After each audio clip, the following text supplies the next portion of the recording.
L'étude d'aujourd'hui a pour titre Les 7 églises, introduction. Daniel chapitre 9, le verset 24.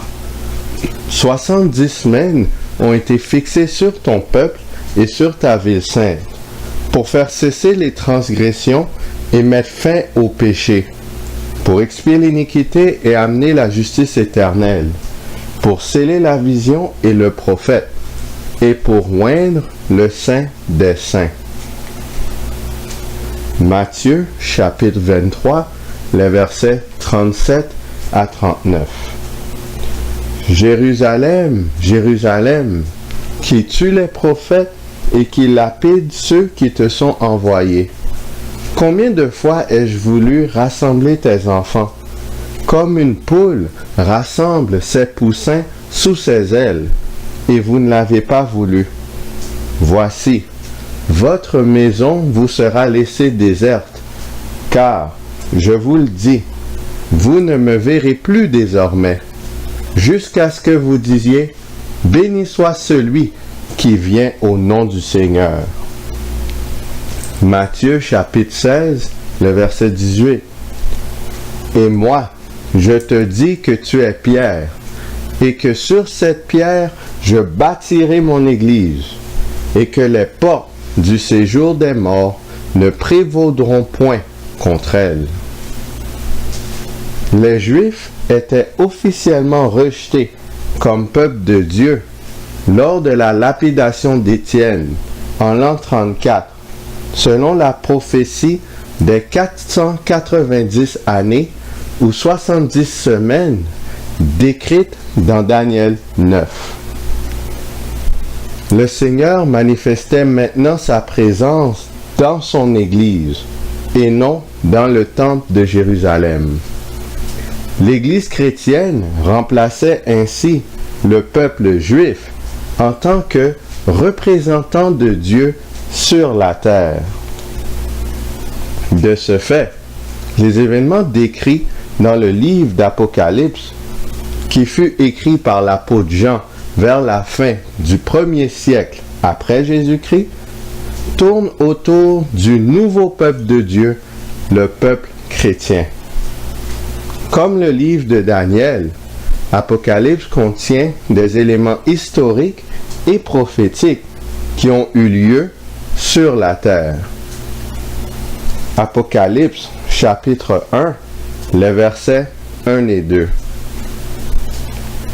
Révélation de Jésus-Christ, que Dieu lui a donné pour montrer à ses serviteurs les choses qui doivent arriver bientôt, et qu'il a fait connaître par l'envoi de son ange à son serviteur Jean, lequel a attesté la parole de Dieu et le témoignage de Jésus-Christ, tout ce qu'il a vu.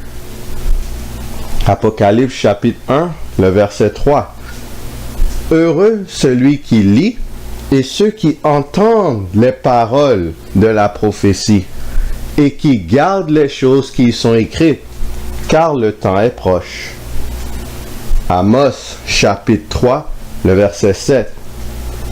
Car le Seigneur, l'Éternel, ne fait rien sans avoir révélé son secret à ses serviteurs, les prophètes.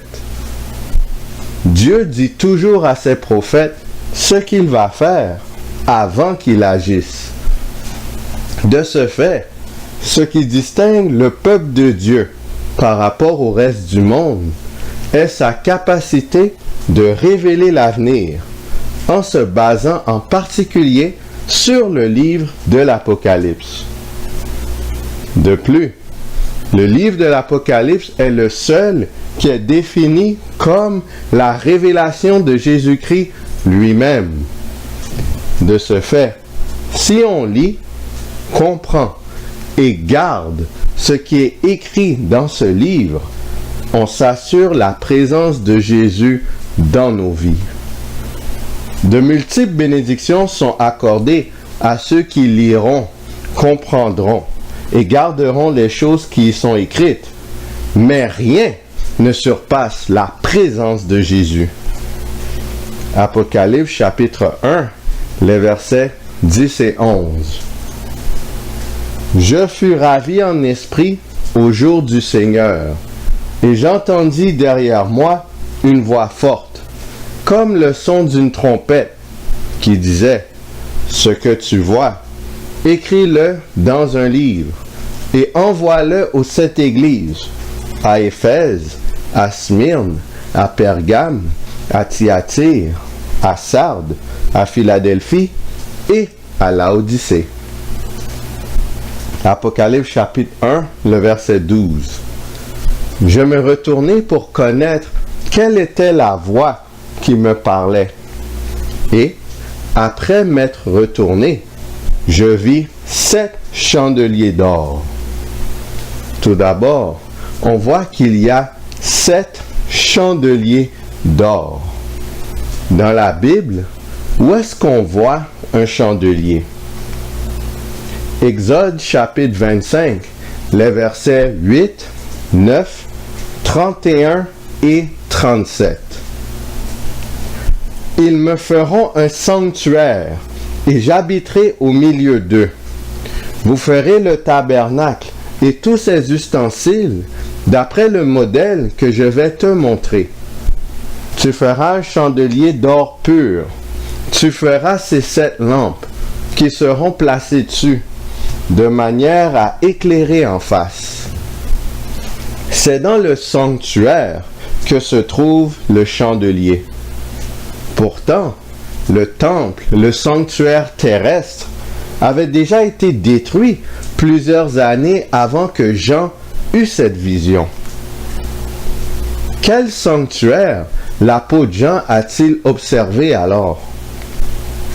Hébreux, chapitre 8, les versets 1 et 2. Le point capital de ce qui vient d'être dit, c'est que nous avons un tel souverain sacrificateur qui s'est assis à la droite du trône de la majesté divine dans les cieux, comme ministre du sanctuaire et du véritable tabernacle qui a été dressé par le Seigneur et non par un homme. Jean a eu une vision du sanctuaire céleste. Vu qu'il observait les chandeliers d'or qui sont situés dans le lieu saint, il regardait en particulier le lieu saint du temple au début de sa vision. Apocalypse chapitre 1, le verset 13. Et, au milieu des 7 chandeliers, quelqu'un qui ressemblait à un fils d'homme, vêtu d'une longue robe et ayant une ceinture d'or sur la poitrine. Sans doute, cet individu, se trouvant dans le lieu saint, au milieu des chandeliers, est celui qui s'était adressé à Jean d'une forte voix. Il a au minimum l'apparence d'un être humain. Qui est cette personne? Apocalypse chapitre 1, les versets 17 et 18. Quand je le vis, je tombai à ses pieds comme mort. Il posa sur moi sa main droite en disant, « Ne crains point, je suis le premier et le dernier, et le vivant. J'étais mort, et voici, je suis vivant au siècle des siècles. Je tiens les clés de la mort et du séjour des morts. » La personne n'est nul autre que Jésus-Christ. Il est le seul être à avoir ces caractéristiques réunies. Le premier et le dernier, et la résurrection après la mort. Jean voit Jésus au sein des chandeliers d'or dans le lieu saint du sanctuaire. Apocalypse chapitre 1, les versets 19 et 20. Écris donc les choses que tu as vues, et celles qui sont, et celles qui doivent arriver après elles. Le mystère des 7 étoiles que tu as vues dans ma main droite, et des 7 chandeliers d'or. Les 7 étoiles sont les 7 anges des 7 églises, Et les 7 chandeliers sont les 7 églises.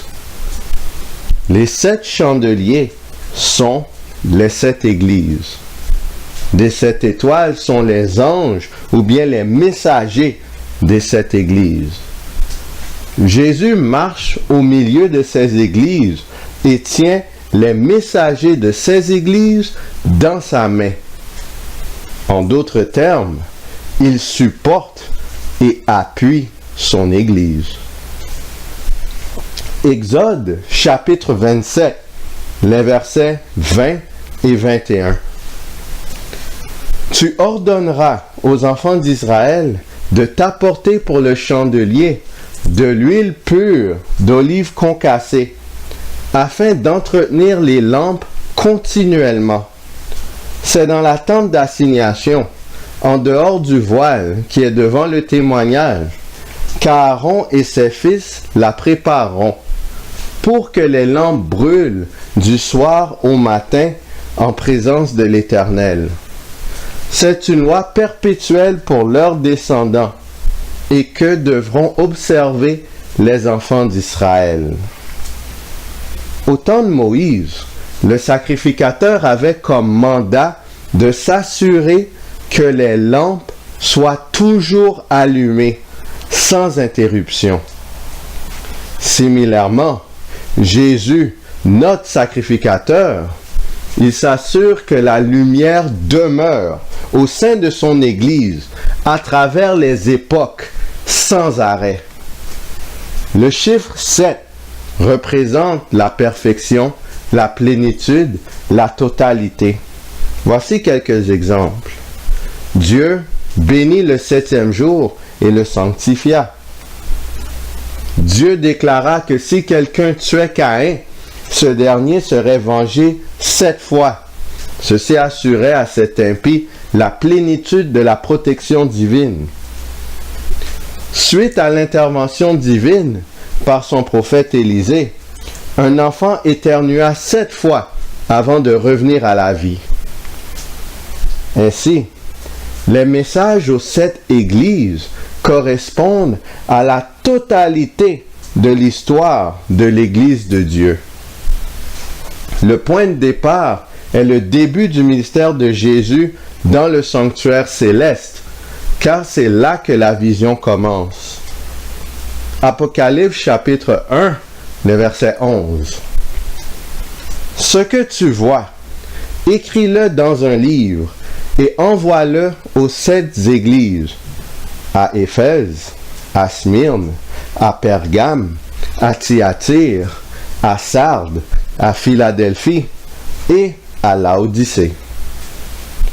Les 7 églises correspondent à l'état spirituel de l'Église chrétienne à différentes périodes. Les messages sont, de ce fait, présentés en ordre chronologique. La première période est celle d'Éphèse, la seconde, Smyrne, et ainsi de suite. Prochainement, nous allons analyser les messages aux différentes églises à travers différentes périodes chrétiennes. D'ici là, qui allons-nous choisir? Choisissons-nous le camp de l'agneau? Est-ce que Jésus marche au sein de notre Église? Ou est-ce que nous choisissons le camp du serpent? Et à ce moment-là, notre maison est laissée déserte. Choisissons de faire partie de l'Église de Jésus-Christ, l'agneau de Dieu qui ôte les péchés du monde. Car ce Jésus qui est mort une seule fois pour nos péchés viendra une seconde fois pour le salut de son peuple, de son Église, de tous ceux qui veulent réellement le servir. Que le Seigneur nous garde.